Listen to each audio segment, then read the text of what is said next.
You've probably heard of Jack Ma, right? The billionaire, the founder of Alibaba. But what if I told you his story is really a story about failure? I mean, massive failure. We're gonna dive into his incredible journey, and trust me, it'll probably change how you think about success. And it all kicks off with one simple word: no.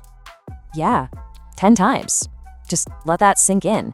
Not once, not twice, 10 times he applied to Harvard, and 10 times they said nope. And for him, this wasn't some huge shock. He actually said it was just his normal life. This constant stream of rejection is pretty much the key to his entire story. It's wild. So you'd think all that failure would be a total roadblock, right? But here's the crazy part. For Jack Ma, it wasn't a setback at all. It was actually the foundation, the literal building blocks for everything he created later. I mean, the persistence is just astounding. He failed his university entrance exams twice. He finally got into what he himself called a third or fourth class teacher's college. And get this, he later said it was the best university he ever went to, even better than Harvard. And yeah, we already know how that whole Harvard thing went. This wasn't just some bad luck, you guys. This was a solid decade of the world telling him, no, you can't. And was he rolling in dough after all that? Not even close. When he finally landed a job as a teacher, you want to know what his monthly salary was? $10. $10 a month. That was his entire reality. I mean, can you even imagine how frustrating that must have been? But here's the thing that really matters. It's that second part of what he said, but I believe that something is waiting for me there. Even with all that struggle, he just had this deep down feeling that something bigger was out there for him. He just had to prove himself. And that belief, man, that changes everything, doesn't it? Okay, so how in the world does a guy go from a decade of rejection and a $10 a month salary to becoming, Jack Ma? The answer is this huge turning point. It's all about a massive shift in his perspective and just this unstoppable optimism. So on the one hand, you had everyone else. They literally thought he was crazy. They looked at his ideas about the internet and were like, this will never work. But on the inside, his belief was totally unshakable. See, he saw a computer for the first time back in '94 and something just clicked. He knew this thing could be huge. He wasn't trying to be some crazy visionary. He was just seeing a future that nobody else could see yet. And what's cool is that later on, he realized he wasn't alone in thinking this way. He looked at other super successful people, the Bill Gateses, the Warren Buffetts, the Mark Zuckerbergs of the world, and he noticed they all had these three things in common. 1, they're always optimistic. 2, they never complain. And 3, they're always trying to solve other people's problems. And that last one, that for me is the real secret ingredient right there. So that brings us right to the heart of his business philosophy. It's a really simple but super powerful idea about where opportunity actually comes from. See, he was always asking this one question. It's a question he thinks every single entrepreneur should be asking too. It's not, what can I sell? It's, where is the opportunity? And the answer? Well, it's actually pretty simple.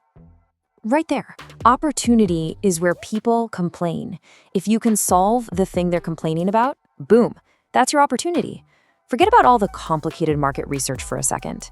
The real gold is just listening to what frustrates people. I mean, think about it. Uber solved the problem of, I can never find a taxi. Netflix solved the problem of, I have to pay these stupid late fees. If you can find a common complaint and fix it, you've got a business. This is such a huge mindset shift, right? He's basically saying, don't be one of the complainers. Let them complain. Your job isn't to chime in. Your job is to listen to the complaints, figure out the problem, and then start building the solution. While everyone else is moaning about something, you're the one creating the fix. Okay, so let's say you do that. You find an opportunity hiding inside a complaint. What's next? You probably think it's about raising money or knowing the right people, right? Well, according to Jack Ma, nope.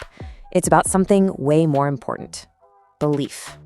And this is where he just completely flips the script on us. He says it doesn't matter if investors believe in you. It doesn't matter if your friends get it. It doesn't even matter if your parents believe in your idea. The only people who absolutely have to believe, you and your team. That's it. That's the engine that drives everything. But of course, belief by itself isn't enough. It's got to be backed up by just relentless work. You and your team have to believe in the idea so much that you're willing to pour everything into it, day and night, to make it real. According to him, that's how stuff actually happens. No magic wand. And that brings us to the final piece of the puzzle, really.